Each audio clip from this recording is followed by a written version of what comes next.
नमस्कार विद्यार्थी मित्रांनो, या व्हिडिओमध्ये आपण कर्नाटका स्टेटच्या मेडिकल ऍडमिशन काउन्सिलिंग बद्दल डिस्कस करणार आहोत।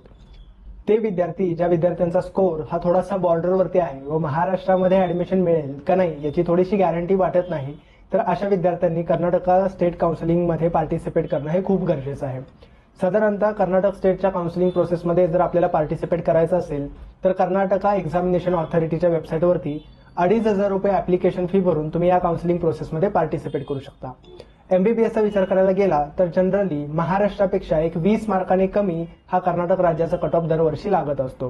त्याचप्रमाणे एमबीबीएस कोर्सच्या फीज ह्या साधारणतः 10,92,000 पासून दरवर्षी या चालू होतात व साधारणतः ते 18 लाख, 20 लाख, 22 लाख अशा वेगवेगळ्या कॉलेजेसमध्ये वेगवेगळे फी स्ट्रक्चर आहेत। पण मेजॉरिटी ऑफ द जे कॉलेजेस आहेत तिथे 10,92,000 एवढी एका वर्षाची फीस ही घेतली जाते। त्यानंतर असे विद्यार्थी ज्यांना महाराष्ट्रामध्ये बीएमएस मिळणं थोडंसं डिफिकल्ट होत आहे, तर अशा विद्यार्थ्यांसाठी कर्नाटका स्टेट हा चांगला ऑप्शन आहे। इव्हन तुम्ही जस्ट क्वालिफाय जरी झाला असाल तर कर्नाटकमध्ये तुम्हाला चांगल्या कॉलेजेसमध्ये बीएमएस कोर्सला ऍडमिशन हे मिळू शकतं। बीएमएसचाच विचार करायला गेला तर कर्नाटकमध्ये 3 प्रकारचे कोटा हे अवेलेबल असतात। पहिला आहे ऑल इंडिया कोटा, ज्याच्यामध्ये मागच्या वर्षी 2.5 लाख पर इयर एवढी ऍडमिशनची पर इयरची फीज होती। दुसरा असतो मॅनेजमेंट कोटा, ज्याची 4 लाख पर इयर ही एका वर्षाची फीज होती व तिसरा असतो तो म्हणजे एनआरआय कोटा, ज्याची मागच्या वर्षी 6 लाख पर इयर फीज होती, मात्र ही फी यावर्षी कमी होऊ शकते।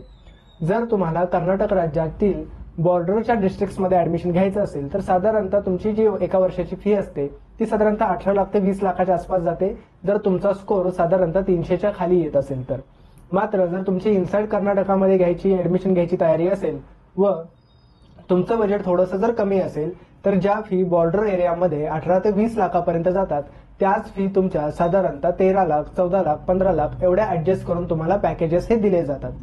जर तुम्हालाही कर्नाटक राज्याच्या काउन्सिलिंग प्रोसेसमध्ये पार्टिसिपेट करायचं असेल व जर तुम्ही ऑलरेडी कर्नाटका स्टेट राज्याचं काउन्सिलिंगसाठीचं रजिस्ट्रेशन केलं असेल तर तुम्हाला सध्या फक्त एकच गोष्ट करायची आहे की कर्नाटक राज्याच्या म्हणजे केईएच्या वेबसाईटवरती तुम्हाला तुमचे नीटचे रोल नंबर हे अपडेट करायचे। आता हे अपडेट करण्याचं शेड्यूल सुद्धा आलेलं आहे। तुम्हाला 5 ऑगस्ट ते 7 ऑगस्ट सकाळी 11 वाजेपर्यंत तुमचे नीटचे रोल नंबर्स हे कर्नाटक राज्याच्या वेबसाईटवरती अपडेट करायचे। हे रोल नंबर अपडेट केल्यानंतर काहीच दिवसामध्ये तुम्हाला एक व्हेरिफिकेशन स्लिप मिळेल व त्याच्यानंतर तुम्हाला ऑप्शन एंट्री ही करता येईल। त्यानंतर असे विद्यार्थी ज्यांनी अजूनही कर्नाटक स्टेट काउन्सिलिंगसाठी रजिस्ट्रेशन केलेलं नाही, तर अशा नवीन विद्यार्थ्यांना सुद्धा काउन्सिलिंग प्रोसेसमध्ये पार्टिसिपेट करण्याची संधी यावर्षी मिळणार आहे। हे नवीन रजिस्ट्रेशन करण्याची डेट आहे 7 ऑगस्ट ते 9 ऑगस्ट। या 3 दिवसामध्ये तुम्हाला कर्नाटक राज्याच्या वेबसाईटवरती नवीन रजिस्ट्रेशन करायचं आहे।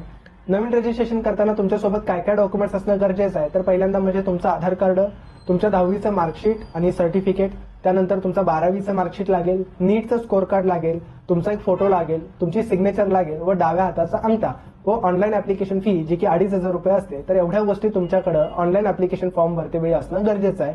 हा फॉर्म भरल्यानंतर तुम्हाला परत व्हेरिफिकेशन स्लिप ही दिली जाईल व तुम्ही सुद्धा ऑप्शन एंट्री करण्यासाठी इलिजिबल होऊन जाल। जर तुम्हालाही कर्नाटक राज्याच्या ऍडमिशन प्रोसेसमध्ये पार्टिसिपेट करायचं असेल तर तुम्ही स्क्रीनवरती दिलेल्या आरंभच्या काउन्सिलिंग सेंटरला कॉन्टॅक्ट करू शकता। त्याचबरोबर अजून एक ड्रॉबॅक फक्त कर्नाटका स्टेट काउन्सिलिंगचा या अगोदर मुलांना फेस करायला लागत होता, ते म्हणजे कर्नाटक राज्यातून बीएमएस केल्यानंतर तुम्हाला जर पीजी महाराष्ट्रामध्ये करायची असेल तर या मुलांना कमी सीट्स दिल्या जायच्या व स्टेट कोटामधून कन्सिडर केलं जात नव्हतं। मात्र रिसेंटली गव्हर्नमेंटचा जो निर्णय आलेला आहे त्यानुसार परराज्यातून बीएमएस केलेल्या विद्यार्थ्यांना सुद्धा महाराष्ट्रामध्ये स्टेट कोटामधून पीजी करण्याची संधी यावर्षी मिळणार आहे।